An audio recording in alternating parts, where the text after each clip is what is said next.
വളരെ വ്യത്യസ്തമായൊരു നോമിനേഷൻ പ്രക്രിയയാണ് ഇപ്പോൾ ആരംഭിച്ചിരിക്കുന്നത് ലൈവിൽ. എല്ലാവരെയും തന്നെ ലിവിങ് ഏരിയയിൽ ബിഗ് ബോസ് വിളിച്ചിരുത്തുന്നു.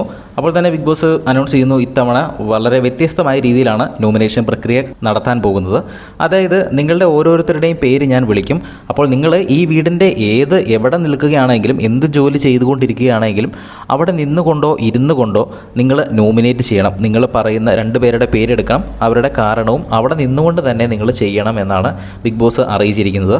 ഇന്നലെ പ്രൊമോയിൽ കണ്ടതുപോലെ തന്നെ നെവിൻ സോഫയിൽ ഇരിക്കുമ്പോൾ വിളിക്കുന്നു, അനീഷിനെ മീറ്റിംഗ് തൊട്ട് കഴിഞ്ഞപ്പോൾ തന്നെ വിളിക്കുന്നു, അതുപോലെ അനുമോള് മൈജി കോർണറിൽ ഇരിക്കുമ്പോൾ വിളിക്കുന്നു. അപ്പോൾ ഇങ്ങനെ വിളിക്കുമ്പോഴെല്ലാം അവർ നോമിനേറ്റ് ചെയ്യുന്ന സമയത്ത് മറ്റ് മത്സരാർത്ഥികളെല്ലാം അടുത്ത് വന്നിരിപ്പുണ്ട്, ആരെയാണ് നോമിനേറ്റ് ചെയ്യുന്നതെന്ന് കേൾക്കാനൊക്കെ വേണ്ടിയിട്ട്. ഈ ഒരു മീറ്റിംഗ് നോമിനേഷൻ പ്രക്രിയ ആരംഭിക്കാൻ പോവുകയാണ് എന്ന് ബിഗ് ബോസ് അനൗൺസ്മെൻറ്റ് നടത്താൻ വേണ്ടിയിട്ട് എല്ലാവരും ലിവിങ് ഏരിയയിൽ വിളിച്ചിരുത്തിയല്ലോ. അപ്പോൾ ആ ഒരു മീറ്റിംഗ് കഴിഞ്ഞ ഉടൻ തന്നെ അനീഷിൻ്റെ പേര് വിളിക്കുന്നുണ്ട്. അനീഷ് 2 പേരെ നോമിനേറ്റ് ചെയ്യുന്നുണ്ട്. ഇത് കഴിഞ്ഞ് ഓരോരുത്തരുടെ ആയിട്ട് പല സമയങ്ങളിലായിട്ട് ബിഗ് ബോസ് വിളിക്കും എന്നാണ് അറിയിച്ചിരിക്കുന്നത്. ആരെയൊക്കെ നോമിനേറ്റ് ചെയ്തു എന്ന് നോമിനേഷൻ പ്രക്രിയ അവസാനിച്ച് കഴിയുമ്പോൾ തന്നെ അപ്ഡേറ്റ് ചെയ്യാം. കൂടുതൽ വീഡിയോസിനായിട്ട് ചാനൽ സബ്സ്ക്രൈബ് ചെയ്യുക.